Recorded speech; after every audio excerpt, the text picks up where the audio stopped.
നമസ്കാരം. കേരള PSC നടത്തുന്ന assistant prison officer, civil excise officer തുടങ്ങി വരാനിരിക്കുന്ന ഒട്ടനവധി എക്സാമുകൾക്ക് പ്രിപ്പയർ ചെയ്യുന്ന ഉദ്യോഗാർത്ഥികൾക്ക് വേണ്ടി മിനർവ PSC നടത്തുന്ന ഓൺലൈൻ ക്ലാസ്സിലേക്ക് ഹൃദ്യമായ സ്വാഗതം. നമുക്കറിയാം, PSC എക്സാം എഴുതുന്ന ഉദ്യോഗാർത്ഥികൾക്കറിയാം, മാത്സ് വളരെയധികം ഇമ്പോർട്ടൻ്റ് ആയിട്ടുള്ള സബ്ജക്റ്റാണ് മാത്സ് ആൻഡ് മെൻ്റൽ എബിലിറ്റി. ആകെയുള്ള 25 ടോപ്പിക്കുകളിൽ ഇന്ന് നമ്മൾ ചർച്ച ചെയ്യാൻ പോകുന്നത് കലണ്ടർ എന്ന് പറയുന്ന മെൻ്റൽ എബിലിറ്റിയിലെ വളരെ ഇമ്പോർട്ടൻ്റ് ആയിട്ടുള്ള ഒരു ടോപ്പിക്കിലാണ്. ആ ടോപ്പിക്കിൽ തൊട്ടടുത്ത് നടന്നിട്ടുള്ള 2025 അവസാനം നടന്ന ഫയർ വുമൺ എക്സാമിൻ്റെ ഒരു ചോദ്യമാണ് ബോർഡിൽ നിങ്ങൾക്ക് കാണാൻ കഴിയുന്നത്.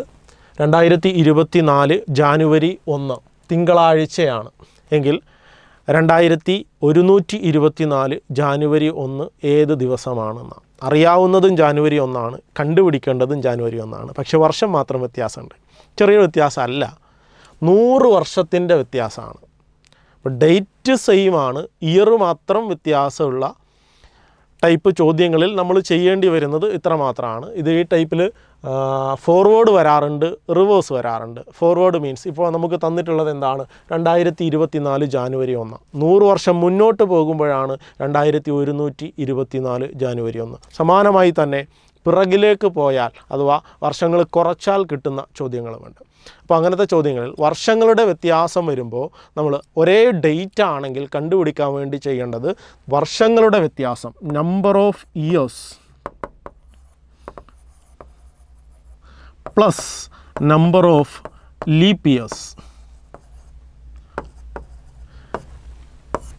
വർഷത്തിൻ്റെ എണ്ണം പ്ലസ് അതിലുള്ള അതിവർഷത്തിൻ്റെ എണ്ണം. ശ്രദ്ധിക്കണം, സാധാരണ വർഷം പ്ലസ് അതിവർഷമല്ല, ആകെയുള്ള വർഷങ്ങളുടെ വ്യത്യാസം പ്ലസ് അത്രയും വർഷങ്ങളിലുള്ള അതിവർഷങ്ങളുടെ വ്യത്യാസം. ഈ ഒരു സ്റ്റെപ്പാണ് നമ്മൾ ചെയ്യേണ്ടത്. അപ്പോൾ എത്ര വർഷമാണ് വ്യത്യാസമുള്ളത്, ആ വർഷങ്ങളിൽ എത്ര എണ്ണം അതിവർഷങ്ങളായിട്ടുണ്ട്. അപ്പോൾ അത് ചെയ്താൽ നമുക്ക് ഓഡ് ഡേയ്സിൻ്റെ എണ്ണം കിട്ടും. അപ്പോൾ 7ൽ കൂടുതൽ വരികയാണെങ്കിൽ, ഇപ്പോൾ കലണ്ടറിൻ്റെ ടോപ്പിക്സ് അത്യാവശ്യം ബേസിക്സ് അറിയാവുന്നവർക്കറിയാം, ഓഡ് ഡേയ്സ് കണ്ടുപിടിക്കാൻ വേണ്ടിയിട്ട് നമ്മൾ 7 കൊണ്ടാണ് ഹരിക്കുക. 7 കൊണ്ട് ഹരിക്കുന്നത് എന്തിനാണെന്ന് വെച്ചാൽ ആഴ്ചയിൽ 7 ദിവസങ്ങളാണ് നമുക്കുള്ളത്. അപ്പോൾ 14 ദിവസം വരുമ്പോഴും 2 ആഴ്ചയാവും, 21 ദിവസം വന്നാൽ 3 ആഴ്ചയാവും. അപ്പോൾ എത്ര ദിവസമാണോ ഉള്ളത് അത്ര ദിവസങ്ങളെ 7 കൊണ്ട് ഹരിച്ചിട്ട് ഹരണഫലം ഒഴിവാക്കി ശിഷ്ടം നമ്മളെടുത്താൽ ആ ഓഡ് ഡേയ്സ് എന്ന് പറയുന്ന സാധനം ഫ്രണ്ടിലേക്ക് പോകുന്നതിന് ഏത് ദിവസമാണെന്നറിയാൻ കൂട്ടി വെക്കാനും പിറകിലേക്ക് പോകുന്നതിന് അല്ലെങ്കിൽ ബാക്കിലേക്ക് പോകുന്നതിന് റിവേഴ്സ് പോകുന്നതിന് കുറച്ച് വെക്കുകയും ചെയ്താൽ മാത്രം മതിയാകും. ഇവിടെ ഈ നമ്പർ ഓഫ് ഇയേഴ്സിൻ്റെ കേസിൽ ഇവിടെ തന്നിട്ടുള്ളത് 100 വർഷമാണ്. 2024 അറിയാം, 2124 വേണ്ടത്. 100 വർഷം ഇടയിലുള്ള 100ൽ താഴെയുള്ള 1 മുതൽ മുകളിലേക്ക് 100ന് താഴെ 99 വരെയുള്ള വർഷങ്ങളിൽ നമ്മൾ നോർമലി ചെയ്യുകയാണെങ്കിൽ വർഷം പ്ലസ് അതിവർഷം എന്ന് ഓരോ ചോദ്യത്തിലും അങ്ങനെ ചെയ്ത് തന്നെ പോകണം. പക്ഷേ 100, 200, 300, 400 ഇതിന് റിസൾട്ട് കാണാതെ പഠിച്ചു വെച്ചാൽ വളരെ എളുപ്പത്തിൽ നമുക്ക് സെക്കൻഡുകൾ കൊണ്ട് ഇതിൻ്റെ ആൻസർ കണ്ടുപിടിക്കാൻ പറ്റും. ഇല്ലെങ്കിൽ ചെറിയൊരു മിസ്റ്റേക്ക് അതിനകത്ത് വരാൻ സാധ്യതയുണ്ട്. 100-ലധികം വരുന്നതിനകത്ത് മിസ്റ്റേക്ക് വരാൻ സാധ്യതയുണ്ട്. അതുകൊണ്ടാണ് 100, 200, 300, 400 അങ്ങനെയുള്ളതിൻ്റെ റിസൾട്ട് നമ്മൾ പഠിച്ചു വെക്കണം എന്ന് പറയുന്നത്. അപ്പോൾ ഇവിടെ number of years plus number of leap years എന്നാണ് ചെയ്യേണ്ടതെന്ന് ഞാൻ പറഞ്ഞു. ഇവിടെ നമുക്കറിയാം വർഷം 100. ഈ 100 വർഷത്തിൽ എത്ര അതിവർഷമുണ്ട് എളുപ്പത്തിൽ കണ്ടുപിടിക്കാൻ പറ്റും. 100നെ 4 കൊണ്ട് ഭാഗിച്ചാൽ മതിയാകും. 100നെ 4 കൊണ്ട് ഭാഗിച്ചാൽ ഹരണഫലം കിട്ടുന്നത് 25 എന്നാണ്. 100 വർഷത്തിൽ 25 എന്നാണ് നമുക്ക് കിട്ടുക. പക്ഷേ ഏറ്റവും ബേസിക്കായി നമ്മൾ കലണ്ടർ പഠിക്കുമ്പോൾ അറിഞ്ഞിരിക്കുന്ന ഒന്നാണ് എല്ലാ നൂറ്റാണ്ടുകളും അതിവർഷങ്ങളല്ല എന്നുള്ളത്.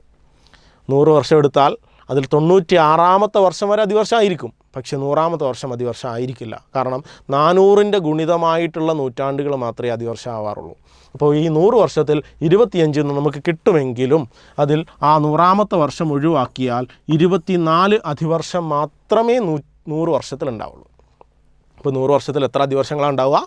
24 അതിവർഷങ്ങൾ മാത്രമേ ഉണ്ടാവുള്ളൂ. അപ്പോൾ വർഷം പ്ലസ് അതിവർഷം എടുക്കുമ്പോൾ 100 പ്ലസ് 24 എന്ന് കൂട്ടിയാൽ നമുക്ക് എത്ര എന്ന് കിട്ടും? 124 എന്ന് കിട്ടും. ഓഡ് ഡേയ്സ് കിട്ടാൻ വേണ്ടിയിട്ട് നമ്മൾ ഈ കിട്ടുന്ന ദിവസങ്ങളെ എന്ത് ചെയ്യേണ്ടി വരും? 7 കൊണ്ട് ഹരിക്കണം. 7 കൊണ്ട് ഹരിക്കുന്നു, 124നെ 7 കൊണ്ട് ഹരിക്കുന്നു, 17, 7, 119 എന്നാണ്. 7ൻ്റെ ടേബിൾ നോക്കിയാൽ നമുക്ക് 17, 7, 119 എന്ന് കിട്ടും. 124 ഉള്ളതിൽ നിന്ന് 119 കുറച്ചാൽ നമുക്ക് 5 എന്ന് കിട്ടും. 7ൽ കുറച്ച് ശിഷ്ടം വന്നാൽ അതിനെയാണ് നമ്മൾ ഓഡ് ഡേയ്സ് എന്ന് പറയുക. അപ്പോൾ ഓഡ് ഡേയ്സിൻ്റെ എണ്ണം ഇവിടെ കിട്ടിയത് എത്രയെന്നാണ്? 5 എന്നാണ്. അപ്പോൾ 100 വർഷം നമ്മൾ എടുക്കുകയാണെങ്കിൽ അതിലെ ഓഡ് ഡേയ്സിൻ്റെ എണ്ണം 5 ആയിരിക്കും.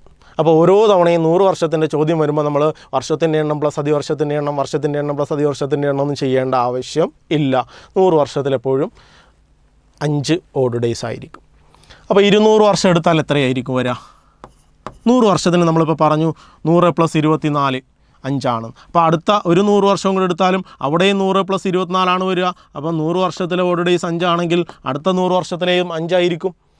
5 5 10 വന്നാൽ 10നെ 7 കൊണ്ട് ഹരിക്കും. നമ്മൾ 10നെ 7 കൊണ്ട് ഹരിച്ചാൽ ശിഷ്ടം കിട്ടുക 3 അല്ലേ? ഒരു 7 പോയാൽ ബാക്കി 3 അല്ലേ ഉണ്ടാവുക? അപ്പം 200 വർഷം എടുത്താൽ ഓഡ് ഡേയ്സിൻ്റെ എണ്ണം എത്രയാണെന്ന് പഠിക്കാം? 3 ആണെന്ന് പഠിക്കാം. 100 വർഷത്തിൽ ഓഡ് ഡേയ്സിൻ്റെ എണ്ണം 5. 200 വർഷമാകുമ്പോൾ 5 5 10 ആകും. 10 പക്ഷേ 7 പോകും. ഓഡ് ഡേയ്സിൻ്റെ എണ്ണം കാണുമ്പോൾ നമ്മൾ 7 കൊണ്ട് ഹരിച്ചിട്ട് ശിഷ്ടമാണ് എടുക്കുക. അപ്പോൾ അവിടെ ശിഷ്ടം കിട്ടിയത് 3 ആണ്. 200 വർഷത്തിൽ ഓഡ് ഡേയ്സിൻ്റെ എണ്ണം 3 ആണ്. അപ്പോൾ ഇനി 300 വർഷമാണെങ്കിലോ? 200 വർഷം എടുത്തപ്പോൾ 2 5 ആണെങ്കിൽ 300 വർഷമാകുമ്പോൾ ഒരു 5 കൂടി വരും. 3 5 15 വരും. 15നെ നമ്മൾ 7 കൊണ്ട് ഹരിച്ചാൽ 7 2 14 പോയിട്ട് ശിഷ്ടം കിട്ടുക 1 ആണ്. അപ്പോൾ 300 വർഷം എടുത്താൽ അതിലെ ഓഡ് ഡേയ്സിൻ്റെ എണ്ണം നമുക്ക് എത്രയെന്ന് കിട്ടും? 1 എന്ന് കിട്ടും. അപ്പോൾ 100 വർഷത്തിൻ്റെ വ്യത്യാസമാണെങ്കിൽ 5 ദിവസത്തിൻ്റെ വ്യത്യാസം നമ്മൾ കൊടുത്താൽ മതി. 200 വർഷമാണെങ്കിൽ 3 ദിവസത്തിൻ്റെ വ്യത്യാസം കൊടുത്താൽ മതി. 300 വർഷമാണെങ്കിൽ 1 ദിവസത്തെ വ്യത്യാസമേ വരുള്ളൂ. പക്ഷേ അടുത്ത ഒരു പ്രശ്നമുള്ളത് 400 വർഷത്തിന് വേണ്ടിയിട്ട് നമ്മൾ നോക്കിയാൽ ഒരു 5 കൂടി വരും. 100 വർഷത്തിൽ 5 വെച്ച് 4 5 20 എന്നായിരിക്കും വരിക. 20നെ 7 കൊണ്ട് ഹരിച്ചാൽ ശിഷ്ടം കിട്ടുക 6 എന്നായിരിക്കും അല്ലേ? 20ൽ 7 2 തവണയേ ഉള്ളൂ. 7 2 14 പോയിട്ട് ബാക്കി ശിഷ്ടം കിട്ടുക 6 എന്നാണ്. അപ്പോൾ 400 വർഷത്തിൽ സ്വാഭാവികമായിട്ട് 6 വരേണ്ടത്. പക്ഷേ ഏറ്റവും ബേസിക്കലി നമുക്കറിയാം 400 കൊണ്ട് ഹരിക്കാൻ കഴിയുന്ന നൂറ്റാണ്ടുകൾ അല്ലെങ്കിൽ 400 വർഷം ആകുമ്പോഴത്തേക്ക് നൂറ്റാണ്ടുകൾ എന്താവാറുണ്ട്? അതിവർഷം ആവാറുണ്ട്. അപ്പോൾ 400ാമത്തെ വർഷം അതിവർഷമായതുകൊണ്ട് ആ ഒരു വർഷത്തിലെ ഒരു അതിവർഷം കൂടി ചേർന്ന് വന്നാൽ 6ഉം 1ഉം ചേർന്ന് എത്രയാകും? 7 ആകും. 7ൽ ശിഷ്ടം 0 ആണെന്ന് നമ്മൾ ഓൾറെഡി പഠിച്ചിട്ടുള്ളതാണ്. അപ്പോൾ 400 വർഷത്തിലെ ഓഡ് ഡേയ്സിൻ്റെ എണ്ണം 0 ആണ്. അപ്പോൾ ഓർക്കുക, 100 വർഷമാണെങ്കിൽ ഓഡ് ഡേയ്സിൻ്റെ എണ്ണം 5 ആണ്. 200 വർഷമാണെങ്കിൽ ഓഡ് ഡേയ്സിൻ്റെ എണ്ണം 3 ആണ്. 300 വർഷമാണെങ്കിൽ ഓഡ് ഡേയ്സിൻ്റെ എണ്ണം 1 ആണ്. 400 വർഷമാണെങ്കിൽ ഓഡ് ഡേയ്സിൻ്റെ എണ്ണം 0 ആയിരിക്കും. അപ്പോൾ 100 വർഷത്തിൻ്റെ വ്യത്യാസം വന്നാൽ നമ്മൾ എത്ര ദിവസത്തെ വ്യത്യാസം കൊടുത്താൽ മതി? 5 ദിവസം. 200 വർഷമാണെങ്കിൽ 3, 300 വർഷമാണെങ്കിൽ 1, 400 വർഷമാണെങ്കിൽ അതേ ദിവസമായിരിക്കും, മാറ്റം ഉണ്ടാവില്ല. ഇവിടെ അപ്പോൾ നോക്കാം, നമുക്ക് 100 വർഷത്തിൻ്റെ വ്യത്യാസമാണ്. തന്നിരിക്കുന്ന ദിവസം തിങ്കളാണ്. നമ്മൾ കാണാൻ വേണ്ടിയിട്ട് തിങ്കൾ, ആ ദിവസം എടുത്തെഴുതുന്നു തിങ്കൾ. ഇനി നോക്കേണ്ടത് ഇയർ ഫോർവേഡ് ആണോ റിവേഴ്സ് ആണോ? 2024 അറിയാവുന്നത്. കണ്ടുപിടിക്കേണ്ടത് 2124. അതായത് 100 വർഷം മുന്നോട്ട് പോയാലാണ് 2124 ആവുക. മുന്നോട്ടായതുകൊണ്ട്, ഫോർവേഡ് ആയതുകൊണ്ട് പ്ലസ് ആണ് കൊടുക്കേണ്ടത്. തിങ്കൾ പ്ലസ് 100 വർഷത്തിൽ ഓഡ് ഡേയ്സിൻ്റെ എണ്ണം 5 ആണെന്ന് നമുക്കറിയാം. അപ്പോൾ തിങ്കളിൻ്റെ കൂടെ 5 ദിവസം കൂട്ടിയാൽ മതിയാകും. തിങ്കളിൻ്റെ കൂടെ എത്ര ദിവസം കൂട്ടിയാൽ മതി? 5 ദിവസം കൂട്ടിയാൽ മതി. തിങ്കളിൻ്റെ കൂടെ 5 ദിവസം കൂട്ടുമ്പോൾ ചൊവ്വ, ബുധൻ, വ്യാഴം, വെള്ളി, ശനി. നമ്മുടെ ഉത്തരം ശനിയാഴ്ച എന്ന് കിട്ടും. അപ്പോൾ 100 വർഷത്തിൻ്റെ വ്യത്യാസമുള്ളെങ്കിലും 5 ദിവസത്തിൻ്റെ വ്യത്യാസം മാത്രമേ നമുക്ക് വരുന്നുള്ളൂ. ഫോർവേഡ് ആയതുകൊണ്ട് അത് കൂട്ടി വെക്കുമ്പോൾ ആൻസർ ശനി എന്ന് കിട്ടുന്നുണ്ട്. റിവേഴ്സ് ആണെങ്കിൽ അത് കുറച്ച് വെച്ചാൽ മതിയാകും. അപ്പോൾ വളരെ എളുപ്പത്തിൽ കൂടിയ മാക്സിമം പോയാൽ ഒരു 15 സെക്കൻഡ് കൊണ്ട് നമുക്ക് ആൻസർ കിട്ടും, 100 വർഷത്തിൻ്റെ വ്യത്യാസം ഉണ്ടെങ്കിലും. അപ്പോൾ ആൻസർ ഇവിടുത്തെ ഉത്തരം നമുക്ക് കിട്ടിയത് ശനി എന്നാണ്. അപ്പോൾ വീണ്ടും ഞാൻ ഒന്നുകൂടി ഓർമ്മിപ്പിക്കുന്നു, 100 വർഷമാണെങ്കിൽ ഓഡ് ഡേയ്സിൻ്റെ എണ്ണം 5 ആണ്. 200 വർഷമാണെങ്കിൽ ഓഡ് ഡേയ്സിൻ്റെ എണ്ണം 3 ആണ്. 300 വർഷമാണെങ്കിൽ ഓഡ് ഡേയ്സിൻ്റെ എണ്ണം 1 ആണ്. 400 വർഷമാണെങ്കിൽ 0 ആണ്, അഥവാ സെയിം ഡേ ആയിരിക്കും. പിന്നെ സമാനമായിട്ട് ഒരു ചോദ്യം, ഇതുപോലെ തന്നെ 100 വർഷത്തിൻ്റെ വ്യത്യാസം, സമാനമായിട്ടൊരു ചോദ്യം 2019 ചോദിച്ചിട്ടുണ്ട്. നമുക്കതുകൂടി ഒന്ന് നോക്കാം. ആ ചോദ്യം ഇങ്ങനെയായിരുന്നു: 2000 ജാനുവരി 1 ശനിയാഴ്ച ആയാൽ 1900 ജാനുവരി 1 ഏത് ദിവസം? ചോദ്യത്തിൻ്റെ പ്രത്യേകത 100 വർഷത്തിൻ്റെ വ്യത്യാസം തന്നെയാണ്, പക്ഷേ ഫോർവേഡ് അല്ല, റിവേഴ്സാണ്. തന്നിരിക്കുന്ന ദിവസം നമുക്കറിയാം ശനിയാഴ്ച. അപ്പോൾ ശനി എടുത്തെഴുതി. ഡേറ്റ് സെയിം ആണ്, ജാനുവരി 1 തന്നെയാണ്. റിവേഴ്സാണ്. 2000 അറിയാം, 1900, 100 വർഷം പിറകിലേക്ക് പോയാലേ നമുക്ക് 1900 കിട്ടുള്ളൂ. പുറകിലേക്കായതുകൊണ്ട് നമ്മൾ ഏത് കൊടുക്കുന്നു? മൈനസാണ്. 100 വർഷമാണ്. 100 വർഷത്തിൽ നോർമലി നമ്മൾ പഠിച്ചു വെച്ചിട്ടുണ്ട് 5 ഓഡ് ഡേയ്സ് ആണ്. 200 വർഷമാണെങ്കിൽ 3 ഓഡ് ഡേയ്സ് ആണ്. 300 വർഷമാണെങ്കിൽ 1 ആണ്. 400 വർഷമാണെങ്കിൽ 0 ഇവിടെ 100 വർഷം ആയതുകൊണ്ട് ശനി -5 5 ദിവസം പിറകിലേക്ക് പോകണം. 5 ദിവസം പിറകിലേക്ക് പോകുമ്പോൾ ഒരു ദിവസം പിറകിലേക്ക് പോയാൽ ഏതായി? ശനിയിൽ നിന്ന് ഒരു ദിവസം പോയാൽ വെള്ളിയായി. വ്യാഴം, ബുധൻ, ചൊവ്വ, തിങ്കൾ. അപ്പോൾ 5 ദിവസം ശനിയിൽ നിന്നും പുറകോട്ട് പോകുമ്പോൾ നമ്മുടെ ഉത്തരം ഇവിടെ കിട്ടുക തിങ്കൾ എന്നാണ്. ഉത്തരം കിട്ടുക തിങ്കൾ എന്നാണ്. അപ്പോൾ ഈ മൈനസ് വരുമ്പോൾ ചിലർക്ക് ഒരു ബുദ്ധിമുട്ടുണ്ടാകും. പുറകിലോട്ട് എടുക്കുമ്പോൾ നമ്മൾ ഈ പറഞ്ഞ് ശീലിച്ചത് ഫ്രണ്ടിലോട്ടായതുകൊണ്ട് ഞായർ, തിങ്കൾ, ചൊവ്വ, ബുധൻ അങ്ങനെ പറഞ്ഞ് ശീലിച്ചതുകൊണ്ട് ബാക്കിലേക്ക് എടുക്കാൻ ഒരു ഇത്തിരി ബുദ്ധിമുട്ട് തോന്നുന്ന ചിലരെങ്കിലും ഉണ്ടാവും. അങ്ങനെയുള്ളവർ ചെയ്യേണ്ടത് ഈ കുറയ്ക്കേണ്ട ശിഷ്ടമെടുത്ത് 7 കുറയ്ക്കണം. 7 പുറകോട്ട് എടുക്കാൻ ബുദ്ധിമുട്ടില്ലാത്തവർ ഈ ഭാഗം ശ്രദ്ധിക്കുക വേണ്ട, വിട്ടേക്കാം. പുറകോട്ടെടുക്കാൻ ബുദ്ധിമുട്ടുള്ളവർ 7 ആ ശിഷ്ടം കുറയ്ക്കുക. 7 5 ഓഡ് ഡേയ്സ് കുറച്ചാൽ നമുക്ക് 2 എന്ന് കിട്ടും. ഈ കിട്ടുന്നതിനെ കൂട്ടി വെച്ചാൽ മതി. ശനി +2, ഞായർ, തിങ്കൾ കൂട്ടാൻ നമുക്ക് വളരെ എളുപ്പത്തിൽ പറ്റും, ദിവസങ്ങൾ കൂട്ടാൻ. അതുകൊണ്ട് ആ രീതിയിൽ ചെയ്താൽ മതിയാകും. ഓർക്കുക, ആർക്ക് മാത്രം പിറകിലേക്ക് ദിവസങ്ങൾ കൗണ്ട് ചെയ്യാൻ ബുദ്ധിമുട്ടുള്ളവർക്ക് മാത്രം 7 ആ ശിഷ്ടത്തിനെ കുറയ്ക്കുക, കിട്ടുന്ന ശിഷ്ടത്തെ കൂട്ടി വെക്കുക. ഇവിടെ 5 കുറയ്ക്കേണ്ടിയിരുന്നത്, അതിനെ 7 കുറച്ചു, അപ്പോൾ കിട്ടിയത് 2. ഇനി ആ ശനിയുടെ കൂടെ 2 കൂട്ടി വെച്ചാൽ മതി, നമ്മുടെ ഉത്തരം തിങ്കൾ എന്ന് കിട്ടും. അപ്പോൾ സമാനമായിട്ട് ഇതിനകത്ത് ക്ലോക്ക്, പ്രത്യേകിച്ച് കലണ്ടറിൽ ശ്രദ്ധിക്കേണ്ട ഒരു കാര്യമുണ്ട്. നമ്മൾ കോമൺ ആയിട്ട് ഒരു റിസൾട്ട് പഠിച്ചു വെക്കുമെങ്കിലും പലപ്പോഴും അതിൽ ട്വിസ്റ്റ് വരാറുണ്ട്. വ്യത്യസ്തമായി, അതിൽ തന്നെ വ്യത്യസ്തമായ ചോദ്യങ്ങൾ കയറി വരാറുണ്ട്. അത് പഠിക്കാൻ വേണ്ടി നമുക്ക് 1-2 ചോദ്യങ്ങളൂടെ ഇതേ മോഡലിലൊന്ന് ചെയ്യാം. 1900 ജാനുവരി 1 നമ്മളിപ്പോൾ തൊട്ട് മുമ്പ് ചെയ്ത അതേ ചോദ്യത്തിൻ്റെ കണ്ടിന്യൂവേഷൻ ആയിട്ടാണ്. 1900 ജാനുവരി 1 അവിടെ ചോദിച്ചത്, നമ്മൾ അവിടെ ചെയ്തു വെച്ചത്. ആൻസർ കിട്ടിയത് തിങ്കൾ എന്നാണ്. അതേ ചോദ്യം 1900 ജാനുവരി 1 തിങ്കളാണ്. അപ്പോൾ 1800 ജാനുവരി 1 അവിടെ നോക്ക്, 100 വർഷമാണ് വ്യത്യാസം, -100 പിറകിലോട്ടാണ്. ജാനുവരി 1 തന്നെയാണ്, തന്നിരിക്കുന്ന ദിവസം തിങ്കൾ എന്നാണ്. ആ ദിവസം ഞാൻ എടുത്തെഴുതി തിങ്കൾ. റിവേഴ്സാണ്, അപ്പോൾ മൈനസ്. തിങ്കൾ -100 വർഷത്തിൽ ഓഡ് ഡേയ്സ് നമ്മൾ പറഞ്ഞതുപോലെ 5. അപ്പോൾ തിങ്കളിൽ നിന്ന് 5 ദിവസം കുറയ്ക്കുന്നു, അല്ലെങ്കിൽ 7 5 കുറയ്ക്കുമ്പോൾ കിട്ടുന്ന 2 ദിവസം കൂട്ടുന്നു. തിങ്കൾ -5 ചെയ്യാം, അല്ലെങ്കിൽ തിങ്കൾ +2 ചെയ്യാം. തിങ്കൾ -5 ആയാലും +2 ആയാലും നമുക്ക് കിട്ടാൻ പോകുന്ന ഉത്തരം 1. തിങ്കളിൽ നിന്ന് 5 ദിവസം കുറയ്ക്കുമ്പോൾ ഞായർ, ശനി, വെള്ളി, വ്യാഴം, ബുധൻ. ആൻസർ ബുധൻ എന്ന് കിട്ടി. ഈ 2 ദിവസം കൂട്ടിയാലോ? തിങ്കളുടെ കൂടെ 2 ദിവസം കൂട്ടിയാലും ഇത് തന്നെയാണ് ബുധൻ. അപ്പോൾ പുറകിലോട്ട് എടുക്കാൻ ബുദ്ധിമുട്ടുള്ളവർ മാത്രം ആ വഴി നോക്കുക, അല്ലെങ്കിൽ എളുപ്പത്തിൽ ചെയ്യാൻ കഴിയുന്നവർ അതുപോലെ തന്നെ കുറച്ച് വെക്കുക എന്നുള്ളതാണ്. അപ്പോൾ ഇതേ പാറ്റേൺ തന്നെ ഒരു ചോദ്യം കൂടി നോക്കാം. 1700 ജാനുവരി 1 വെള്ളി ആയാൽ 1600 ജാനുവരി 1 ഏത് ദിവസം? 1700 ജാനുവരി 1 വെള്ളി ആയാൽ 1600 ജാനുവരി 1 ഏത് ദിവസം എന്നാണ്. പ്രത്യക്ഷത്തിൽ നോക്കുമ്പോൾ നമ്മൾ കഴിഞ്ഞ ചെയ്ത 3 ചോദ്യത്തെയും പോലെ തന്നെ ഒരു ചോദ്യമാണ്, റിവേഴ്സിൽ തന്നെയുള്ള ചോദ്യമാണ്. വളരെ എളുപ്പമാണ്. തന്നിരിക്കുന്ന ദിവസം നമ്മളെടുത്ത് എഴുതി വെള്ളി.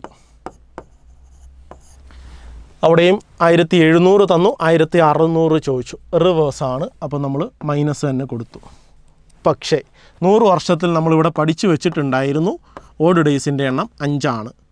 200 വർഷമാണെങ്കിൽ ഓഡ് ഡേയ്സിൻ്റെ എണ്ണം 3. 300 വർഷമാണെങ്കിൽ ഓഡ് ഡേയ്സിൻ്റെ എണ്ണം 1. 400 വർഷമാണെങ്കിൽ 0.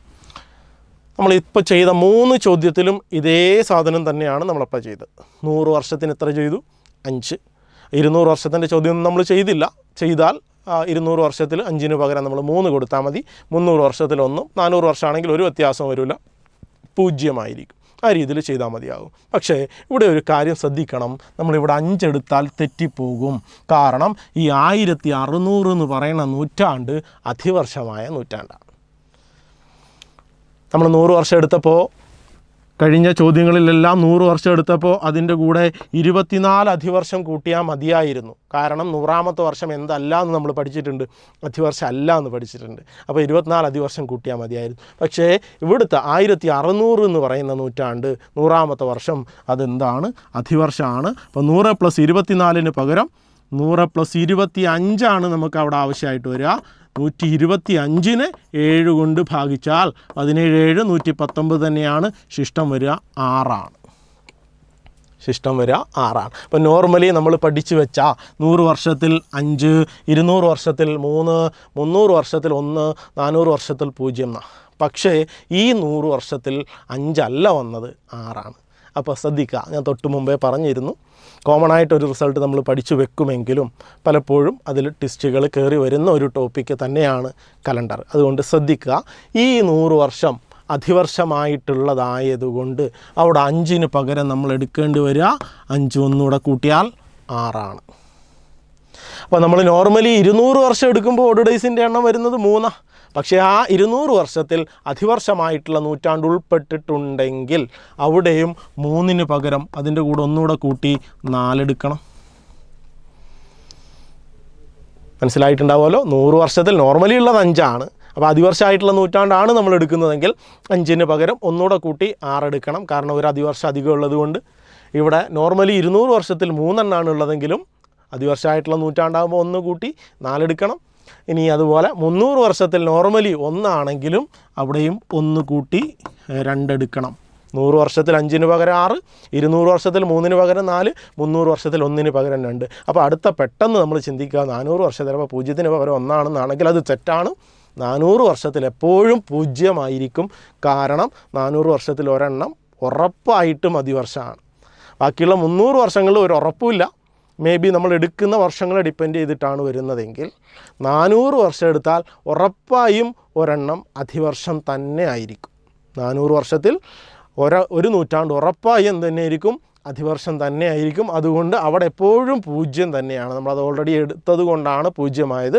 അതെപ്പോഴും 400 വർഷത്തിലെ ഓഡ് ഡേയ്സിൻ്റെ എണ്ണം 0ആണ്. അപ്പോൾ നോക്കാം, നമ്മുടെ ഈ ചോദ്യത്തിൽ 1700 ജാനുവരി എന്നറിയാം, 1600 ജാനുവരി എന്ന് കണ്ടുപിടിക്കണം. റിവേഴ്സ് ആയതുകൊണ്ട് നമ്മൾ മൈനസാണ് കൊടുക്കുക. അപ്പോൾ ഈ നൂറ്റാണ്ട് 100 വർഷം ഈ ഒരു 100 വർഷം അധിവർഷമായിട്ടുള്ളതായതുകൊണ്ട് 5ന് പകരം നമ്മൾ കുറയ്ക്കേണ്ടി വരുന്നത് 6ആണ്. ഇപ്പോൾ വെള്ളിയിൽ നിന്ന് 6 ദിവസം കുറയ്ക്കണം. വ്യാഴം, ബുധൻ, ചൊവ്വ, തിങ്കൾ, ഞായർ, ശനി. നമ്മുടെ ഉത്തരം കിട്ടുക വെള്ളി -6 ശനി എന്നാണ്. തൊട്ട് മുമ്പേ പറഞ്ഞതുപോലെ 6 ദിവസം പുറകിലേക്ക് എടുക്കാൻ ബുദ്ധിമുട്ടുള്ളവരെന്ത് ചെയ്യണം? 7ൽ നിന്ന് ആ 6 കുറയ്ക്കണം. 7 - 6 1 കിട്ടുന്നത്. ആ വെള്ളിയുടെ കൂടെ ആ 1 എന്ത് ചെയ്താലും മതി, കൂട്ടി വെച്ചാലും മതി. വെള്ളി +1 ശനി. ഉത്തരം 2 1ആണ്. യഥാർത്ഥ രീതി ഇത് തന്നെയാണ്. രണ്ടും കൂടെ കൺഫ്യൂഷൻ ആവരുത്. ആ കുറയ്ക്കാനുള്ള കാരണം ഇവിടുത്തെ സൈൻ എന്താണ്? റിവേഴ്സ് ആയതുകൊണ്ട് മൈനസാണ്. റിവേഴ്സ് ആണെങ്കിൽ എപ്പോഴും മൈനസാണ്, ഓർക്കുക. പക്ഷേ ഇവിടെ നിങ്ങൾക്ക് പുറകോട്ടെടുക്കാൻ ബുദ്ധിമുട്ടുള്ളവർക്ക് മാത്രം അതിനുള്ള എളുപ്പവഴി എന്നുള്ള രീതിയിലാണ് 7ൽ നിന്ന് ആ 6നെ കുറച്ചിട്ട് കിട്ടുന്ന ശിഷ്ടത്തെ എന്ത് ചെയ്യാൻ പറഞ്ഞത്? കൂട്ടി വെക്കാൻ പറഞ്ഞത്. നമുക്ക് ചെയ്യാൻ എളുപ്പത്തിന് വേണ്ടി. ആക്ച്വൽ മെത്തേഡ് എന്ന് പറയുന്നത് എന്ത് തന്നെയാണ്? മൈനസ് തന്നെയാണ്. റിവേഴ്സ് ആണെങ്കിൽ മൈനസ്, ഫോർവേഡ് ആണെങ്കിൽ പ്ലസ്. അതുപോലെ തന്നെ ഇപ്പോൾ 2000 ജാനുവരി 1 നമുക്ക് തന്നു. നമുക്ക് വേണ്ടത് 1900 ജാനുവരി 1 ആകുമ്പോൾ അപ്പോൾ അവിടെ ഒരു കൺഫ്യൂഷൻ പലർക്കും തോന്നിയേക്കാം.